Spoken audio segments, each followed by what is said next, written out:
जादुई विशाल आम की बाइक। शहर से थोड़ी ही दूरी पर जंगल के पास एक किसान रहता था। उस किसान ने अपने खेतों के पास ही अपना घर बना रखा था। सारे खेतों में बस आम की फसल उगा करती थी। उसे आम बेचकर बहुत ज्यादा आमदनी होती थी और वो शहर जाकर सारे आम थोक में बेच आता था। शहर और आसपास के सभी लोग उसे आम वाला कहकर पुकारते थे। उस आम वाले का एक छोटा बेटा भी था जिसका नाम कमल था। कमल शहर में रहकर नौकरी करता था और जब कभी भी उसका मन होता था तो वो अपने पिता के घर आ जाता था, क्योंकि शहर से उसका घर बस थोड़ी ही दूरी पर था। रक्षाबंधन से ठीक एक दिन पहले कमल शहर से अपने घर वापस आ जाता है और अपने पिताजी से कहता है, पापा, मैं रक्षाबंधन की छुट्टी लेकर घर आ गया हूँ और अगले 3-4 दिन तक यहीं रहूंगा। वो आम वाला कहता है, हाँ बेटा, तुम अंदर जाकर आराम करो। मैं जरा खेत देख कर आता हूँ। आजकल रात को बहुत सारे जानवर घुस आते हैं। वो किसान खेत देखने चला जाता है और थोड़ी देर बाद वापस आ जाता है। कमल अपने पिताजी से कहता है, पापा, मुझे लगता है हमें अब आम की खेती नहीं करनी चाहिए। एक तो आम केवल गर्मियों में होते हैं और फिर साल भर इंतजार करना पड़ता है।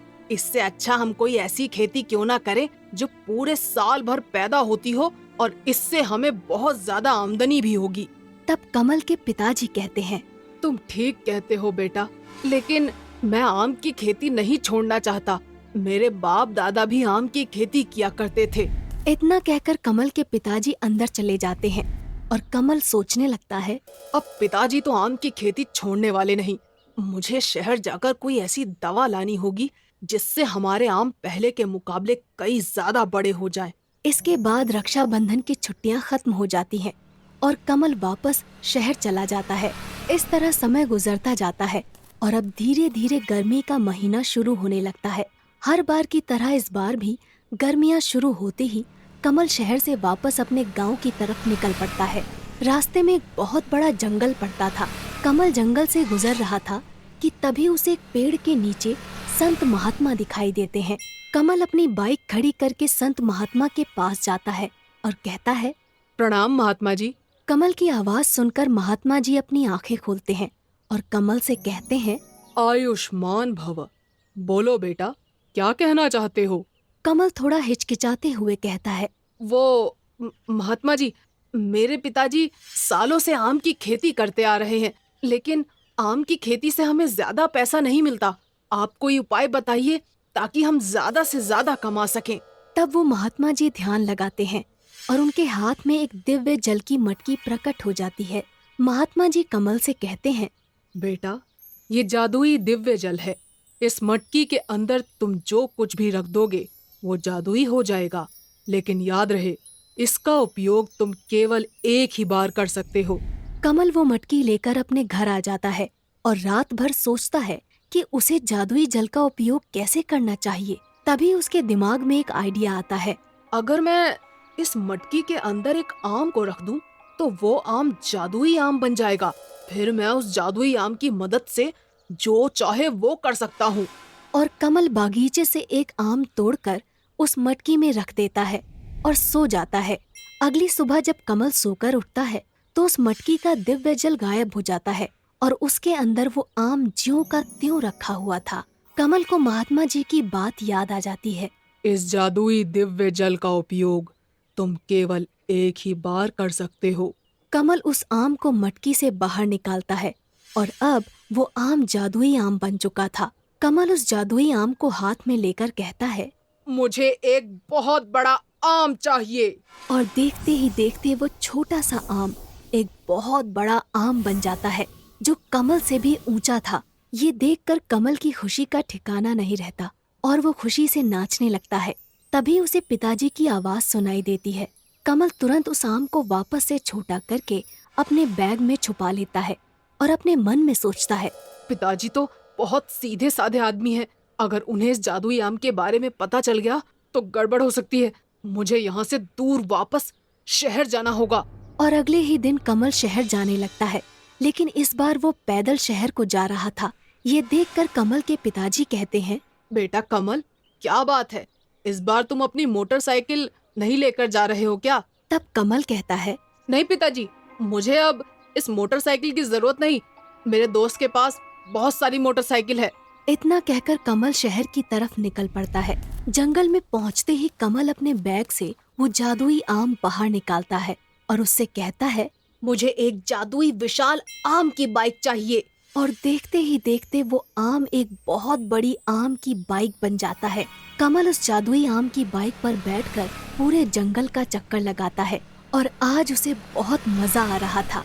तभी अचानक जंगल में हाथी आ जाते हैं और कमल के पीछे पड़ जाते हैं।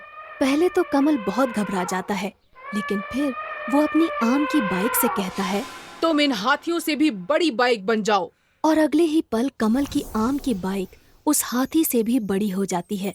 और फिर क्या था, अपने सामने इतनी बड़ी आम की बाइक देखकर हाथी भी डर जाता है और वहाँ से भाग जाता है। शहर पहुँचने से पहले कमल अपनी आम की बाइक को बिल्कुल नॉर्मल बाइक बना लेता है ताकि शहर में किसी को उसके ऊपर शक ना हो। शहर पहुँचने के बाद कमल सोचता है, अब मुझे नौकरी करने की कोई जरूरत नहीं, मेरे पास जादुई आम की बाइक है। कमल अपनी नौकरी छोड़ देता है और अब वो दिन भर मस्ती करता था और रात होते ही अपनी बाइक को जादुई आम की बाइक बनाकर पूरे शहर का चक्कर लगाता था। कुछ दिनों तक इसी तरह चलता रहता है, लेकिन एक रात को कमल को उसका दोस्त देख लेता है और कहता है, अरे बाप रे, इतनी बड़ी आम की बाइक! अब मैं समझा, कमल के पास इतना सारा पैसा आ कहाँ से रहा है। आजकल इसकी इतनी अकड़ बढ़ गई है, इसे सबक सिखाना ही पड़ेगा।